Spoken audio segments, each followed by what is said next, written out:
Alrighty, what do we have here? Here we got Savages from the Six. Shouts to Toronto, you feel me? YG.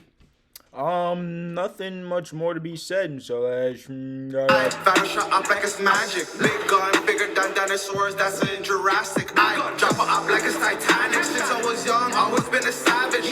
Big gonna do lots of. I'm in the chat with your auntie. This is 25-year-old Shamari White, better known as YG. Shamari. He's a popular Toronto rapper and a member of Driftwood's Wasp Gang.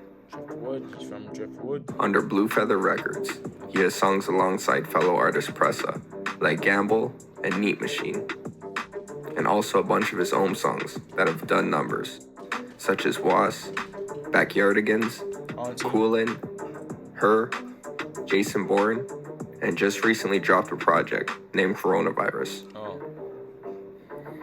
YG is a talented artist, but is also known in the streets, as well as to police, with an interesting backstory. Alright, before he gets into this, I'm gonna say what I heard, and I'm gonna see if it matches up with the actual story. I heard that he actually killed somebody on camera. Nigga went on a run, went to court for it, and he beat the case. That's what I heard. Today, on Savages from the Six, we'll be taking a look at YG. So YG was originally from Jamestown, an area in Rexdale that's no stranger to crime. He lived with his mom, who was usually busy from work and wasn't home, so he'd often spend his time at his grandma's, who lived in Maze by Jane and Shepherd. Eventually, he would move in with his aunt in Shoreham Court, Driftwood, and stay there for good. He says he bounced around a lot from locations in the West End while he was growing up. YG's parents were longtime friends with the parents of Pressa, so naturally, they became friends when YG would be around Driftwood. The two had a good friendship, and soon enough, YG was part of Pressa's group, which at the time, the Young Buck Killers. But YG wasn't just productive in doing music, but also in the streets. So now, let's take a look back at his history. Oh damn, I never knew that shit. So this nigga YG's parents, no, this nigga YG's aunt was actually friends with Press's parents. So that's actually how they got cool in Driftwood. In 2011, the police launched Project Marvel, investigating the Young Buck Killers, with a focus on Press's older brother, Mark Gardner, who was an alleged leader of the gang. There's a public document following parts of the investigation, and YG's name, Shamari White, comes up a bunch of times. It follows YDK and their alleged involvement in firearm and cocaine trafficking throughout the country. In October of 2011, police say YG robbed a man who went by Brains of a gold chain, among other things. A day later, police were called to 390 Driftwood Avenue after reported domestic abuse. YG was arrested, wearing the same gold chain he had just robbed. He ended up tricking the police by giving them a false name, Shane Campbell, who was someone he knew. He was released. Now in December 2011, YG was at a house on Brady Crescent when police stormed in with a search warrant. In the house, police found a fully loaded Taurus handgun in a flower pot that had the serial number scratched off. Now I can't find any information if he was charged with the weapon or not, but he ended up going to jail on charges that were related to Project Marvel, with 60 others. Since YG was a youth offender at the time, the court system was lenient on the charges, and he ended up being released. Now free, YG would continue making music and keeping his head down. But after a few years went by, he soon found he was caught in a serious case himself. Now there's a decade-long feud that's been this nigga YG been in the streets, like, obviously he been in the streets, but he had a lot of court history. Going around between two areas in Toronto, Rexdale and Driftwood. There's been multiple homicides and shootings related to this feud. Ironically, these are the two neighborhoods where YG once lived, but his alliance to Driftwood was clear. This brings us to the next event in the timeline. This incident takes place. Hold up. I gotta rewind that a little bit. Case himself. Now, there's a decade-long feud that's been going around between two areas in Toronto, Rexdale and Driftwood. Okay, so he used to live in Rexdale, so he moved to Driftwood. And apparently they have a long history of beef, but his loyalty is obviously to Driftwood. There's been multiple homicides and shootings related to this feud. Ironically, these are the two neighborhoods where YG once lived, but his alliance to Driftwood was clear. Yeah. This brings us to the next event in the timeline. This incident takes place in the morning hours of June 1st, 2016, in the parking lot of 15 Pittsboro Drive, the same housing complex in Rexdale that YG once lived. Surveillance video shows two men, both armed, walk through the parking lot and approach a man on his bicycle. One of the men then takes out a gun from his handbag and fires at point-blank range.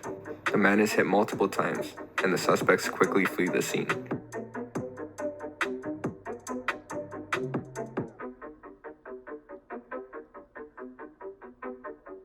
The victim was identified as 20-year-old Nathan Lay.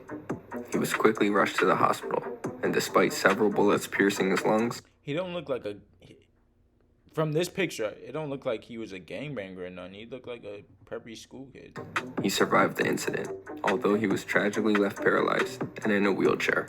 The police believe it was a targeted shooting, and they began their investigation. Targeted. So At the was he a time, gang member? they had no leads, but things changed 1 year later. It's not clear how, but eventually, the police were able to come up with two suspects. Then 21-year-old Shamari White, Somebody fucking YG, snitched. and the other man seen in the video. Then 23-year-old Ibrahim Abdi Karim. A few short weeks after their picture went on the news, Ibrahim was caught by police and charged. YG was wanted on a slew of charges. Okay, so this is probably what I heard. The fact that he got shot in the video and he might get away. The So heftiest being an attempted let's see what murder, they gotta say. but he was nowhere to be found. He was now considered to be on the run, On the run, as well as yeah. armed and dangerous. With one suspect in custody, the police now shifted their focus and began to crack down on getting YG. While they searched Toronto and all of Canada, YG made his way across the border and into the United States. Cali. During an interview with We Love Hip Hop, YG talks about how when he was on the run, he traveled all over the states, as far as Los Angeles. He was going to music shows and house parties, and talks about meeting up with other Toronto artists like Killy, Wonder Girl, and 88 Glam while he was in the city. Okay, But they're YG from- wasn't they're just from partying. Toronto. He also proved to be productive music-wise while over the border, linking up with Jay Critch and making a track together called Lauren. Hey. YG was living like he wasn't a wanted man in Canada. He would then go on to spend almost 2 years on the run, but the police would soon catch up to him. 2 years, nigga.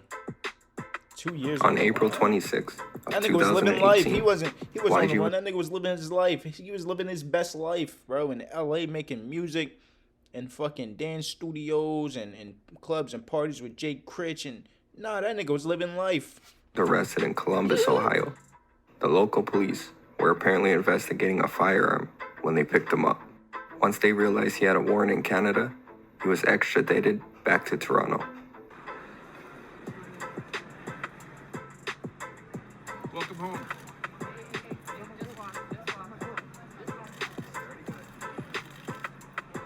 Now that the police finally had YG, he was facing some heavy charges. Pressa stepped in and paid $50,000 to a lawyer, Anthony Robbins, the same lawyer that helped clear him of his charges in his publicized kidnapping case.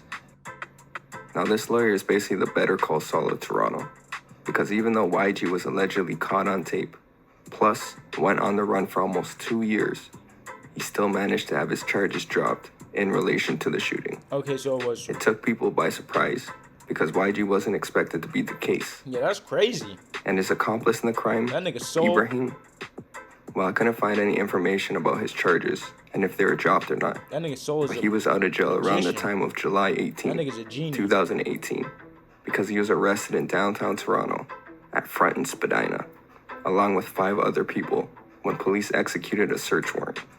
2 guns were seized, so I'm assuming he's in jail at this point. As far as YG, he was released and once again in the free world. He was cleared in the case, but there's still questions as to whether or not he was responsible for the shooting. Now it's obvious that YG denies any involvement, hinting at his case in the track Gamble, saying, They should have framed me, it was a scandal. but for now, We can just hope that he continues to focus on music Okay, so and that tries to did stay clear out up of a trouble lot, in the though. streets. I actually did clear up a lot. So, Savages from the 6 YG, whatever, do I get y'all dead.